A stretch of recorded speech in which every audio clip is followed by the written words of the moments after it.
90ના દાયકાની લોકપ્રિય અભિનેત્રી મમતા કુલકર્ણીએ સંન્યાસ લીધો છે। પ્રયાગરાજમાં મહાકુંભમાં પહોંચીને મમતા કુલકર્ણીએ દીક્ષા લીધી હતી। કિન્નર અખાડામાં મહામંડલેશ્વરની પદવી આપવામાં આવી છે। સંગમ કિનારે પિંડદાન બાદ પટાભિષેક સમારોહ યોજાયો હતો। મમતા કુલકર્ણી હવે શ્રી યામાઈ મમતાનંદ ગિરી તરીકે ઓળખાશે। જૂના અખાડાના આચાર્ય લક્ષ્મી નારાયણ ત્રિપાઠીએ મમતા કુલકર્ણીને દીક્ષા આપી છે। ભગવો ડ્રેસ રુદ્રાક્ષની માળા પહેરી મહાકુંભ પહોંચેલા મમતા કુલકર્ણીના વિડીયો પણ સામે આવ્યા હતા।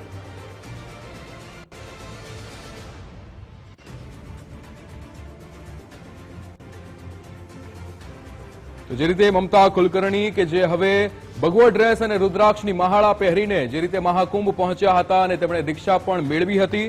મમતા કુલકર્ણી કે જે 90ના દાયકાની પ્રખ્યાત અને બોલ્ડ અભિનેત્રીઓમાંની એક છે, એ મમતા કુલકર્ણી હવે આધ્યાત્મિક જીવન તરફ આગળ વધી છે। જે રીતે પ્રયાગરાજમાં મહાકુંભમાં તેમણે કિન્નર અખાડામાં જોડાઈને નિવૃત્તિ લીધી છે। હવે તેમનું નામ બદલીને યામાઈ મમતાનંદ ગિરી કરવામાં આવ્યું છે। તેમના વિશે વાત કરીએ તો બોલિવૂડમાં મમતા કુલકર્ણીનું નામ હંમેશા તેની બોલ્ડ ઇમેજની સાથે વિવાદોના કારણે ચર્ચામાં રહ્યું છે। જેમના જીવનની પર આપણે નજર નાખીએ તો 1993માં મમતાએ એક મેગેઝિન માટે ટોપલેસ પોઝ આપીને સનસનાટી મચાવી હતી। એમના અંડરવર્લ્ડ કનેક્શનને લઈને પણ જે રીતે એ ચર્ચામાં રહ્યા છે। 80 અને 90ના દાયકામાં બોલિવૂડ પર અંડરવર્લ્ડનો જ્યારે ઊંડો પ્રભાવ હતો ત્યારે મમતાનું નામ એ ગેંગસ્ટરની સાથે પણ જોડાઈ ચૂક્યું છે।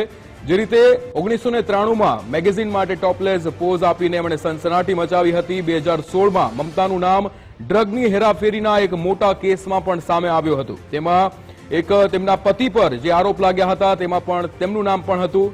2000 કરોડ રૂપિયાના ડ્રગ કાર્ટલમાં સામેલ હોવાનો એમના પર આરોપ લાગ્યો હતો। મમતાના દુબઈના ડ્રગ માફિયા સાથે પણ જે રીતે લગ્ન બાદ એ ડ્રગ માફિયા સાથે જોડાવાના પણ આરોપ લાગ્યા હતા। હવે મમતા કુલકર્ણી જ્યારે આધ્યાત્મિક સફર તરફ આગળ વધ્યા છે ત્યારે હવે એ યામાઈ મમતાનંદ ગિરી તરીકે ઓળખાશે। તેમના આ સાધુ બનવાનો માર્ગ એમને ક્યાંથી સૂઝ્યો તેના વિશે જો વાત કરીએ તો મમતા કુલકર્ણીએ 2013માં પોતાના પુસ્તક ઓટોબાયોગ્રાફી ઓફ અ યોગિની માં ભગવાનને પોતાનું જીવન સમર્પિત કરવાની પણ વાત કરી હતી। 2013માં જ્યારે એમણે પુસ્તક લખ્યું ત્યારે એમણે આ વાત કરી હતી। આ પુસ્તકમાં તેમણે લખ્યું હતું કે કેટલાક લોકો વિશ્વ માટે જન્મ્યા છે અને કેટલાક ભગવાન માટે। હું ભગવાન માટે જન્મી છું, આવું તેમણે તેમની પુસ્તક 2013માં જે લખી હતી ઓટોબાયોગ્રાફી ઓફ અ યોગિની તેમાં એમણે આ વાત લખી હતી। તાજેતરમાં જ્યારે પ્રયાગરાજમાં મહાકુંભમાં તેમણે કિન્નર અખાડાનું સભ્યપદ લઈને સંપૂર્ણ રીતે આધ્યાત્મિક જીવન અપનાવ્યું છે। સંન્યાસી તરીકે તેમણે કેસરી વસ્ત્રો પહેર્યા છે। તેમના ગળામાં રુદ્રાક્ષની માળા જોવા મળી રહી છે। તેમના ખભા પર કેસરી થેલી પણ જોવા મળી હતી। આ દ્રશ્યો જે પ્રયાગરાજમાં જોવા મળ્યા હતા। જ્યારે હવે સંગમ કિનારે તેમણે પિંડદાન બાદ પટાભિષેક સમારોહ યોજાયો, જેમાં હવે મમતા કુલકર્ણી એ ઓળખાશે યામાઈ મમતાનંદ ગિરી તરીકે।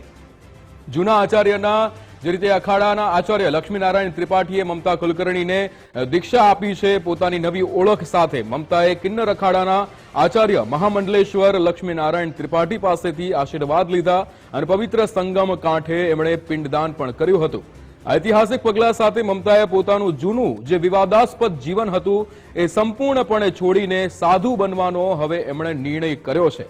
મમતા કુલકર્ણી કે જેનું નામ હંમેશાથી 80 અને 90ના દાયકામાં કે જ્યારે અંડરવર્લ્ડ કનેક્શન સાથે બોલિવૂડનું પણ કનેક્શન હતું તેમાં સૌથી વધારે ચર્ચિત જો નામ હતું તો એ મમતા કુલકર્ણીનું હતું કે જેનું નામ અંડરવર્લ્ડ ડોન સાથે વારંવાર જોડાતું રહેતું હતું। એમની એક બોલ્ડ ઇમેજ હતી કે જે પણ વિવાદોમાં હંમેશા ચર્ચામાં રહેતી હતી। ત્યારે એમના આ વિવાદાસ્પદ જેટલા પણ પાસાઓ છે એમાં પર નજર કરીએ તો 1993માં જ્યારે એક મેગેઝિન માટે એમણે ટોપલેસ પોઝ આપીને એમણે જ્યારે એ શૂટ કરાવ્યું હતું જે ત્યારે ખૂબ જ વાયરલ થયું હતું અને સનસનાટી મચી ગઈ હતી ઇન્ડસ્ટ્રીની અંદર। અંડરવર્લ્ડ કનેક્શન સાથે પણ એમના નામ જે છે એ જોડવામાં આવે છે। 80 અને 90ના દાયકામાં જ્યારે અંડરવર્લ્ડનો ઊંડો પ્રભાવ બોલિવૂડ પર હતો ત્યારે મમતાનું નામ જે છે એ ગેંગસ્ટરની સાથે પણ જોડવામાં આવતું હતું। महादेव और महाकाली का आदेश था, मेरे गुरु का आदेश था, इसलिए आज का दिन उन्होंने चूज किया, मैंने कुछ नहीं किया। जय श्री महाकाल, ओम नमो नारायण। किन्नर अखाड़ा ममता कुलकर्णी को महामंडलेश्वर बनाने जा रहा है। उनका नाम श्री यमाई ममता नंदगिरी रखा गया है। जैसे मैं बात कर रही हूँ उनका पिंडदान का कार्यक्रम हो रहा है और उनके सारे क्रियाक्रम जो महामंडलेश्वर होने के पहले होते हैं वो सारा चीज किया जा रहा है। और वो मुझसे 1.5 साल से मुझसे टच में रही, किन्नर अखाड़े के टच में रही, और वो पहले भी मुझसे मिलने से पहले जूना अखाड़े के महामंडलेश्वर के साथ वो दीक्षित थी और उनके गुरु ब्रह्मलीन होने के बाद उनको कहीं दिशा नहीं मिल रही थी। तो हमने वो कल ये इच्छा जाहिर करी उन्होंने 2-3 महीने पहले कि मैं सनातन से पूर्ण रूप से जुड़ना चाहती हूँ।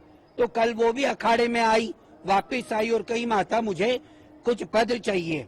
जब पद चाहिए का बोली और बोली मुझे महामंडलेश्वर बनना है और मुझे आपका जो वृंदावन का आश्रम है उसके आगे प्रचार प्रसार के लिए मैं आगे काम करना चाहूंगी।